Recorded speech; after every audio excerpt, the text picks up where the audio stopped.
Okay. Hello, everyone. Let me put this away. Good morning, good afternoon, good evening. This is Patrick, and hope you guys are doing well. Um, yeah, I'm just trying to just the main guy here for now. Let me um, yeah. Hope you guys are doing well. I'll just put some music. Just wait for 5 minutes, and I will kick off. Um, the plan was to start by uh, 5 6 p.m. But I made a mistake. It was scheduled for 5 o'clock. But due to some, you know, technical issues, I've delayed it a little bit. I'm just popping up to do one or two. And as time goes on, I will improve on my skills. Okay. Okay. Um, I'll just give I just wait for like 5 minutes. No, 5 minutes is too long. Maybe 2 minutes, and I will just off I go. Okay. So today's topic is about Nnamdi Kanu'S court case appearance 2 days ago. Okay. Yeah. Okay. Okay. Whilst I prepare, we wait and see if anyone will come in. They call it. This video is being recorded live, and I will try and do this. You know, as often as I can. So this is different from the. Let me just make a distinction here. So this um, titled Nigeria, the State of the Nation. So this is a different. This dwells on Nigeria or Nigeria alone. Well, we can link it to other countries, but the State of the Nation will be live. Will be live, and the CIA. If you're not aware, I've got that program called CIA. This is like pre-recorded. I break down things. I'll pick up a topic, break it down, and infuse some meaning. And sometimes I will sway to other directions just to make a point, not to prove, to elevate myself, but for all the fans and listeners to understand and have a different perspective. So because here we are, I try to be in the middle. I look at things both ways, and then we take it from there. Okay, so here we don't try to, twist. We present the facts, and then we decide. Okay. Having said that, I think I'm going to start in less 30 seconds. Let me just shut the door, and then 1 minute.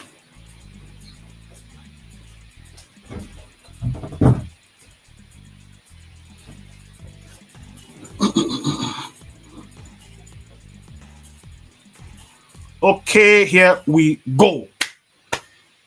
Hello, everyone. I hope you guys are good. So this is the starting point, and then we start now. Okay. So first of all, good morning, good afternoon, good evening from here, and to you, um, for everyone watching um, anywhere in any country. And I will say this as I go on. I will make some announcements as I go on. Okay, so Nnamdi Kanu was appeared in court um couple of days ago. I think about 2 days ago. That was on Monday, I think. He appeared in court, and then it was interesting. So we saw him in court or in the dock, and he was making some statements. And if you go on Twitter, people were saying, "Oh, what's going on? Is he defending himself? Is he representing himself? What is he doing? All sorts." But later, we saw that the his legal team um, we are on board. Most likely, the legal it was a planned thing, because in legal matters, you apart from getting your facts, in most cases, you present your facts and with some drama, to make it impactful. So I think that was what happened on Monday, because this time Nnamdi Kanu was, what they call him now, Martin Nnamdi Kanu, was presenting his case, and he said something. He said this court, that it is illegality for the case to, for the hearing, put it that way, because it was said that the Supreme Court has absolved him of all those charges. Sorry, of all those charges, but still he was still held. Now, you might ask, well, when he was outside the country, he was issuing commands. So, as he's issuing commands, things were happening. So, people will say, well, he's guilty. And, or, put it that way, that the charges against him is correct. Hmm. But one might ask, this man, well, let's say what he said was, that it was, there is evidence that all he said, let's put that, that was evidence. Let's go there for now. But something was not right. And you might ask me, what is that? Now, he was, the law, they will say extra rendition, or extra, extraordinary rendition. So let's be plain here, because when you say extra rendition, it means that the, it was done illegally or illegally. Now, he was in Kenya. Whatever business he was doing there, nobody knows. But he was captured. I use the word captured, and brought back to Nigeria. He was captured and brought back to Nigeria. And when the news broke that he was in Nigeria, the government of the day and those that were against him were all full of praises, and they were rejoicing. In the Arab world, what they do, they share sweets, in the Arab world. Yeah. When I mean Arab world, like the Iran, Iraq, all those places, that area. So they were sharing. The Nigeria was happy. Well, some parts of Nigeria were. Then the other parts were astounded, bamboozled. That how can a thing like this happen? And questions were being asked. I'm going somewhere. So, where he was brought to court, and after the show, I put it that way, he was sent to. He was remanded. He was remanded. Okay, but let's point something out here. I use the word he was captured. He was tortured. These are facts. We can't debate it. Captured, tortured. In that torture, I would say probably abuse, but let's not go there. Let's just put it this way. He was captured. He was tortured in another state, or in another country, then brought back to Nigeria and presented him to courts. Now, in a normal country, the exercise, the the exercise, the being brought back to Nigeria was illegal. Let's forget, let's just say, let's just forget that he was charged with all manner of charges. Let's put that aside. But for him to, he was captured in another country. The country, according to them, were not aware what was going on. He was captured, brought back to Nigeria. That alone is illegal. I'm not a lawyer. I'm not a trained lawyer or a judge or whatever. But in this case, this exercise was illegal. And on that merit, he should not be in court. Nnamdi Kanu should not be in court. Because in a normal country, what they will say is, you take him back to where you brought him from, then follow due process. Then when you bring him back, following due process, then we can listen to the case. But for now, this appearance, this show is illegal in a normal country. I'll give you one example. So during the Iraq and during the war against the Afghanistan and the Iraq, conducted by George Bush and the coalition of the willing,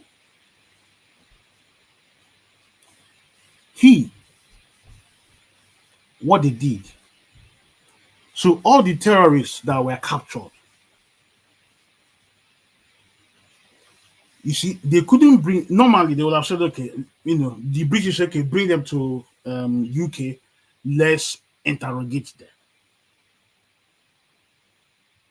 The Americans have said, okay, bring them to America, let's interrogate them. But they saw that it was, they needed to, bypass some roadblocks because they wanted to extract information as quickly as possible. So what happened? They were sent to a neutral country. They call it Guantanamo Bay.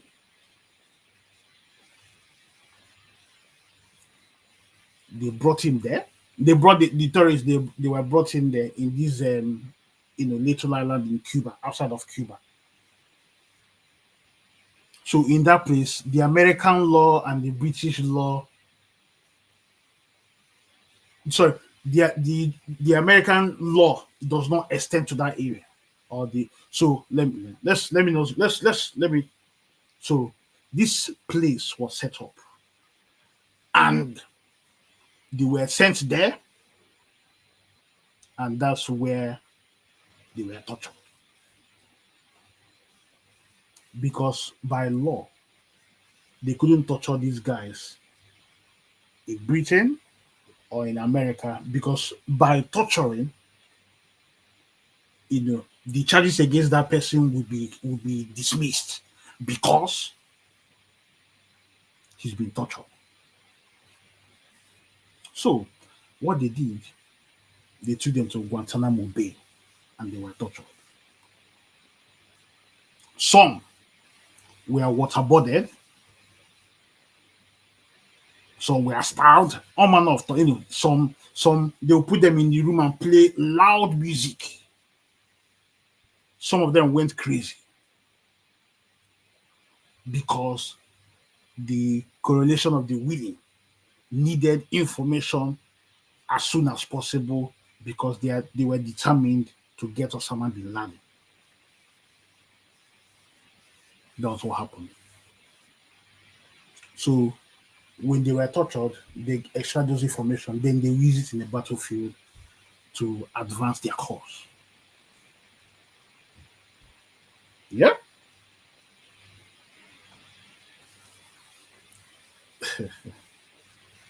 Now, Nnamdi Kanu was captured. You can say he was kidnapped. By the way, let me not say this. I am not for or against Nnamdi Kanu. I am not a fighter of Biafra, in that, but we are looking at, I want us to use our common sense, you know. I'm not partisan. Let's just look at it. I'm a middle guy. Let's see, sit at the middle and look at it squarely. Now, he was captured, brought back to Nigeria, and he's been in prison ever since. The courts, according to the information, the Supreme Court have asked the Nigerian government to release him, but the Nigerian government said no, and they kept him there. In a normal country, when a when something when a judgment from the Supreme Court is being issued, the government has no choice than to abide, because for you to go to the Supreme Court, that means all the legal all the legal leeway has been exhausted. Because you go to normal federal, then appeal court, and the Supreme Court, that's the apex court, and their judgment stands. But in Nigeria, we now saw that when the Supreme Court issues a judgment, the government decides whether to accept or to decline. That's a recipe. That's an indicator of a failed state. If you are a lawyer listening to this, you can bear me witness. If you're a lawyer with a sound mind, who knows the law, who is not partisan, then you know, or you will know, or you can tell us, or you can support my argument that when the apex court issues a judgment and the governments of the day will debate either to accept or not to accept, because in apex court their chances of appeal is a bit it's a bit minimal, with that, for lack of word, but in Nigeria it doesn't work that way. So when the system portray itself as a democracy, sometimes you laugh, because sometimes it becomes like a democracy without law and order. Without law and order. The state cherry picks which judgments to adhere to, and if they don't like it, then they push it aside. That's an indicator of a failing state. As one of the British journalists said, when what's his name, Prince Harry and the wife, went to Nigeria for the Invectus, I think that was what they say, games. One of the British guys said, Nigeria is a failed state. How can the prince and the wife visit a failed state? Some newspapers termed Nigeria as poverty-driven country. Poverty-driven. Other countries here, technology-driven, manufacturing-driven. But Nigeria, they named it a poverty-driven country. So sometimes the state needs to, we need to look at ourselves as a nation and say, how can we portray ourselves in a good light? in a good light. But it appears that we like the status quo. We like to shame ourselves. We like to embarrass ourselves. And we like to make mockery of our system. I've not derailed. So Nnamdi Kanu is still held. So when he came out in court on Monday, he said this is illegal. By the way, I made a video in my, if you're not aware, I have this program called them the CIA Corner Show, where I pick up a topic and then I break it down. I made one of the shows, and I said, Nnamdi Kanu will not be released. Most likely, he'll be released in 2027.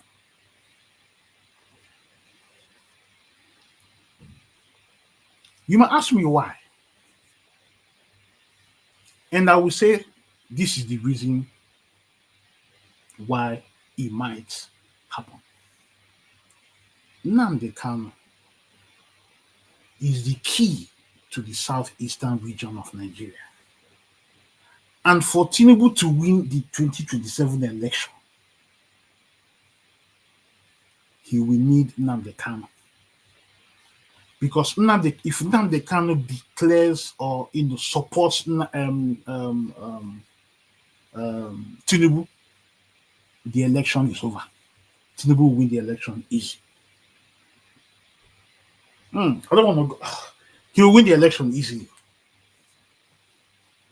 Say, for example, Tinubu and Peter Obi, if he comes out again, and he looks like he wants to come out again,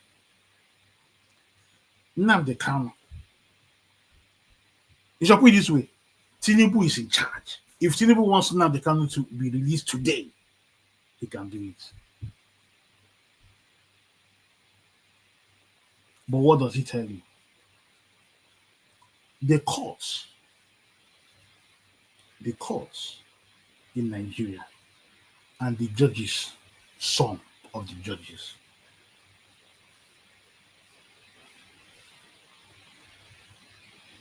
cares about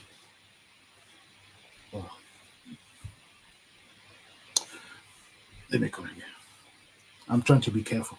The judges in Nigeria, they choose who to listen to. And their decision or their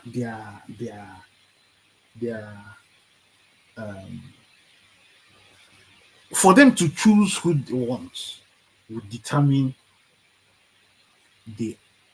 what's coming out from the other camp. And most likely it's about brown envelopes and Ghana must go.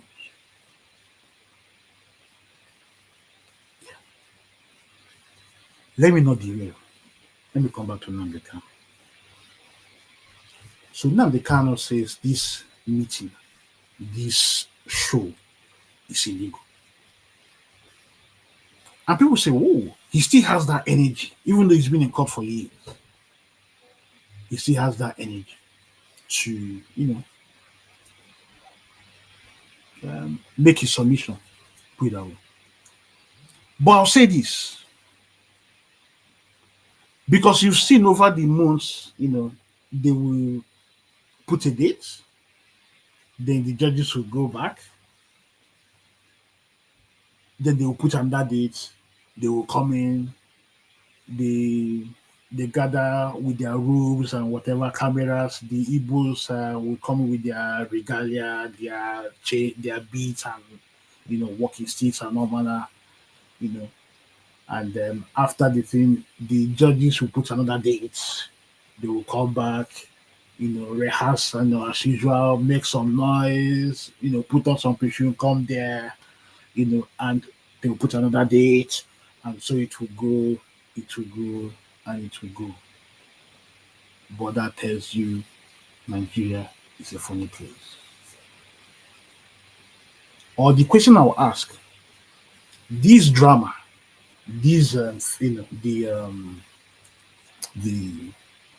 you know the this series of dates, is it intentional? That's the question. I'll leave you to answer.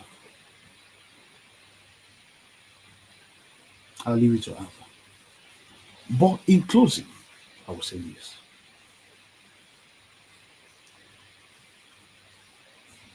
Nnamdi Kanu will be, just expect him in 2027 because Tinubu has a role for him to play. And if he plays it well, Nnamdi Kanu will be out by 2027.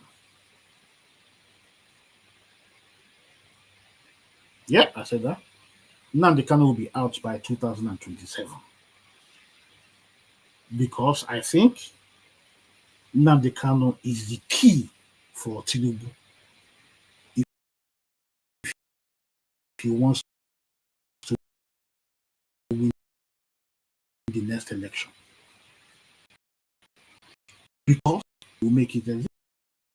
I think 30th May will make it easy. The world in general saw the election,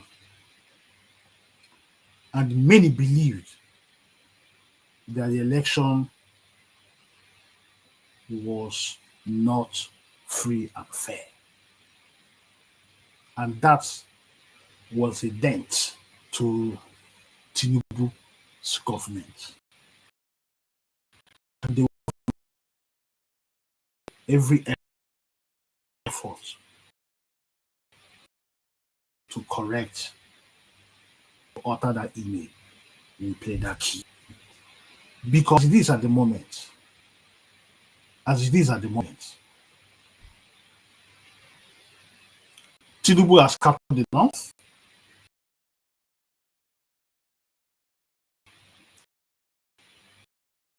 He's got the Yorubas in his pocket, but he needs the fruit of the Igbos. And that will be very important for him because if he wins the southern part of Nigeria, no mandate. Now, why am I saying that? Because vast sway of the southeast Nigeria didn't vote for him. Yeah, they didn't vote for him. And I heard in the because they will say, yeah, by the way, he won River State. Yeah, but I heard if you go on the social media, many said that election was not correct. I wasn't there,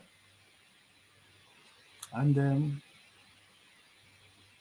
I can't support or deny it because I wasn't there. But I'll say this: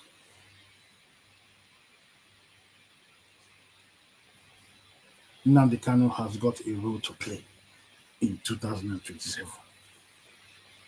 If you expect Nnamdi Kanu to come out in 2024, 25, 26, in short, I'll put it this way: if he's about to come out, if Nnamdi Kanu comes out early, that means Tinubu probably is doing some magic. Not the courts, nah, not the courts. This thing rests on Tinubu's table because we know Sunday Boho is a free man. Yeah, he's a free man. Let's see what happens. I'm here. I might be wrong, but let's see. In closing, the what's going on in the courts in Nigeria is a show that is not good for the image of Nigeria. I will leave it here. So please Like, share, subscribe. What do you think? Um, so I'll be so as I said before, this is a new intro. I think I did one couple of live recording as well, but so this is like the state of the nation. So this is about Nigeria as a whole. The CIA will be talking of different countries and we'll bring them in together. But and this show, let me put this. This show will be having like live. People can call in. We can have like 10 people. You know, we can sit down and argue cases. You know, point of views. No violence, no intimidation. Because I'll call this a temple of truth. We learn and we bounce from each other. Okay. So I'll see you next time. Same place. Have a wonderful day.